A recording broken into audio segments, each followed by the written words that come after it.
align those personal goals and strategic goals like with an actual plan.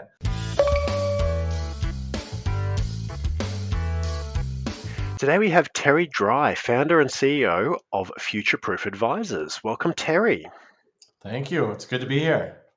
It's good to have you. Tell us a bit about your business.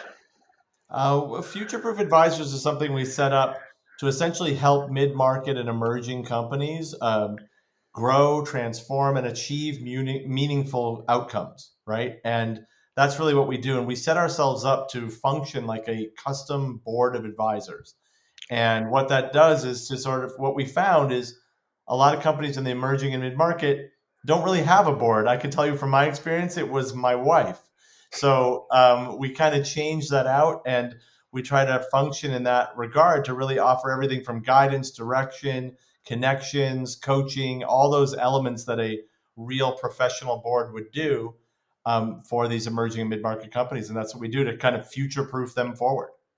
So good and so needed as well. That's great. And how Yeah. did you get into it? Yeah, it was literally born from me realizing this is what I wish I had had 15 years ago.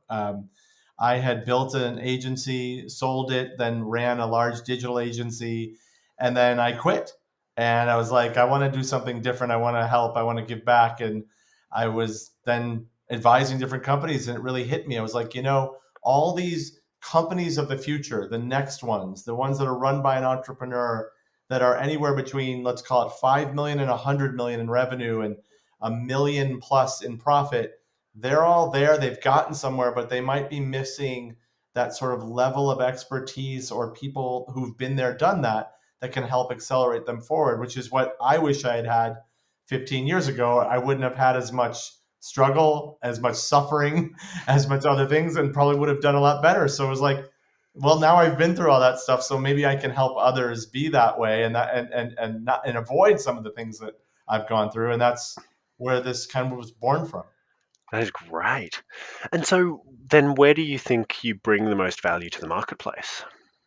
Well, it's we really focus, at least in our area, on e-com companies and also marketing and service agencies. That's really been our niche, and I think the most value is being that sort of expert you can rely on. I always jokingly say it's like having the Justice League of America of superheroes sort of at your fingertips, right? It's like when you have that problem you want to solve, you now have the sort of phone a friend and somebody who's looking out for you that you can call and or reach out to, and they can help you from everything from introducing you to someone to coaching you on something to helping talk through an issue. You name it, that's where the value is. But it's on just being that sort of support system, because the dirty little secret for most entrepreneurs, and I know there's a lot of business owners also that listen to your stuff, is it's lonely and it can be not fun and a little scary. And so this is to sort of provide that support. Yeah, it's so true.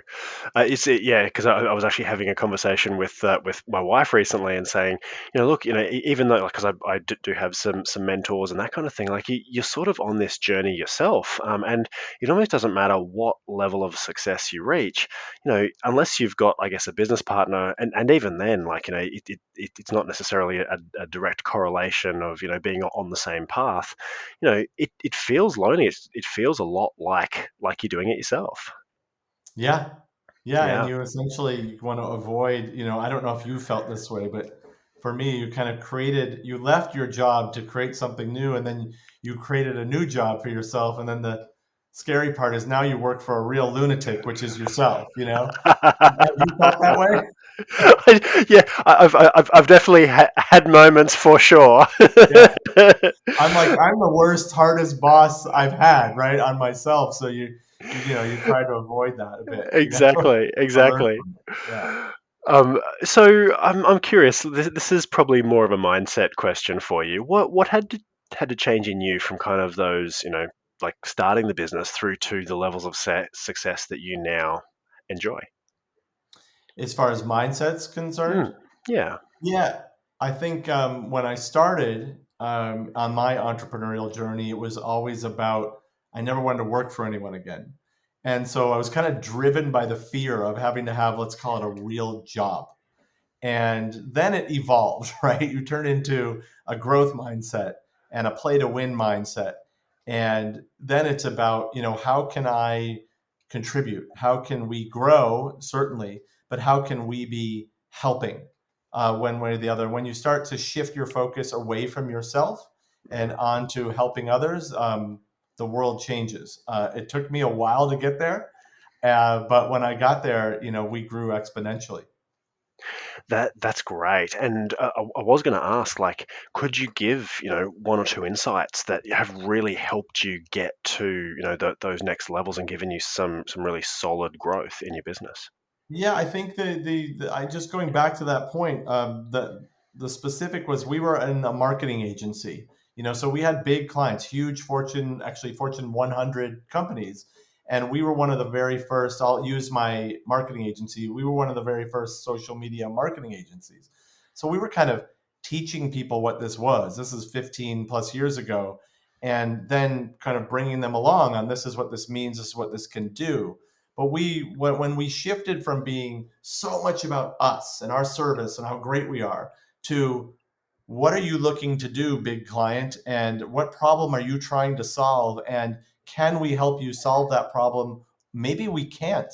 And being really honest and open about that and not trying to just sell something and drive it down their throat. And so there were a few specific times with like really big companies in the CPG space where we shifted that mindset as to what are they trying to achieve and then how can we help do it. It probably seems like 101 basic stuff, but I think a lot of people in the service business get so enamored with themselves and what they can do and trying to make the sale that they just forget I got to solve a problem for this client. And if I can solve their problem and give them a good outcome, then good things happen. And I had that happen repeatedly with like from a candy bar company to, all sorts of other stuff where we were able to do it.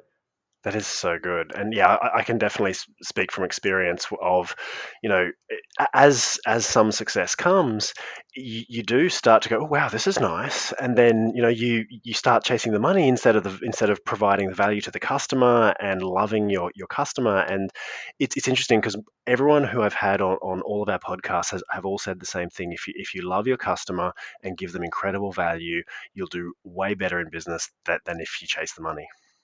Yeah, it's true. And I'll add one thing, and I don't know if you've experienced this, Ryan, but like love your customer. But by the way, if your customer doesn't love you back or they're a big pain in the butt, don't love your customer. Like have the guts to get rid of them because then it affects your culture, it affects your business too. So there are times when they might push you too far, but love, in the case of our business marketing services, we loved their customer. And that was something that so many of these big CPG brands forgot to do, which was listen to your customer. And so we were almost teaching them or reteaching them. It wasn't like they didn't know it, but they were so focused on advertising and pushing messages rather than like the two-way dialogue that now is sort of normal in business. And I noticed even on your stuff, and you tell me if I'm crazy, what your sort of plans are, what you do, it's always about adding value. It's about bringing somebody to something, giving them something of value, whether it's a custom landing page or things like that that are really going to matter. And that's something that so many people forget because they just think, oh, everyone's just going to be in love with me. It's going to be great. And that's just not the case. So very true, yes. So what's been the most challenging part, or if there's been an event of growing your business? Yeah, I'll refer back to that marketing agency business, Mm, and I'll use that as the example. The biggest challenge we had was competition. When we thought we knew everything with social media, and then what happened was everybody else figured it out, and you all of a sudden recognize that if I don't leverage myself, create a niche, and create sort of strategic partnerships, I'm going to get left in the dust. So the big thing that we learned was how to sort of be resourceful and set up partnerships. In this particular case, we partnered with larger agency groups that sort of gave us air cover and protected us from anybody else that might come in claiming they do what we do with big clients. And it helped open the door for us with bigger clients. So it was very strategic to leverage partnerships where we were bringing value to these other companies because they didn't do what we do and we didn't do what they did. So it was complementary partnership. And I'm a huge believer in using partnerships to scale. Yeah, I love that. Yeah, it's an incredibly good strategic moves because, like you said, it gives you, it almost builds a moat around your castle. Yes. Yeah. Yeah. And it's important to do that. Yeah. Go Mm. ahead. So, what advice would you give to a business owner or CEO who wants to break through to their next level now? First and foremost, check in with yourself, right? What I find is a lot of people, their ego tells them they want to grow and they want to do all this stuff, but they're deep down, they might not want to. So make sure this is what you want. And then align those personal goals and strategic goals like with an actual plan. So many people just run around and do it and they're in the business all day rather than set up a real North Star that's married with a strategic plan and a financial plan. That is the number one thing I'll give you. Like, but you have to get in touch with what do I want? Meaning, how does this business serve me rather than I'm a servant to the business? And then plan those things out to do it. Then typically it comes with a real specific growth mindset and sort of this play to win attitude that I think will help. And and then you let that guide you. Like don't deviate from it and run around. Stay focused. And that's part of actually what we do is it's almost like we're an accountability partner for people and really help them stay on track and not just chase the next shiny thing. Yeah, it's interesting that you mentioned the shiny things, because I certainly know that I've had my fair share of chasing shiny things, and I think a lot of entrepreneurs do that, like especially as you have the resources to be able to chase other things. It's not ideal. Like you can, but keeping that focus becomes a bit more challenging. No question. I mean, yeah, and I think everyone falls victim to it at some point. It's being how quickly you can catch yourself. But Mm. those are some of the things I do. And then what I just talked about earlier is being resourceful. Like one mantra I live by, Ryan, that I don't know if this is helpful, is don't ever try to solve a problem that has already been solved. That's great. And when you look around and do that and leverage things, especially in the world we live in today, and I was looking, I assume you've figured that out because the way your company works and the type of stuff you do, you're sitting there saying, I've got to leverage different assets, different platforms, different things to really get the outcomes that my clients want to achieve. Is that fair? A fair Yeah, assessment of you? yeah, for sure, for sure. Yeah, definitely. Yeah. And Terry, if you could go back 5 years and give your slightly younger self a bit of advice, I'm curious, what would that look like? Don't get old. That's what I tell everyone.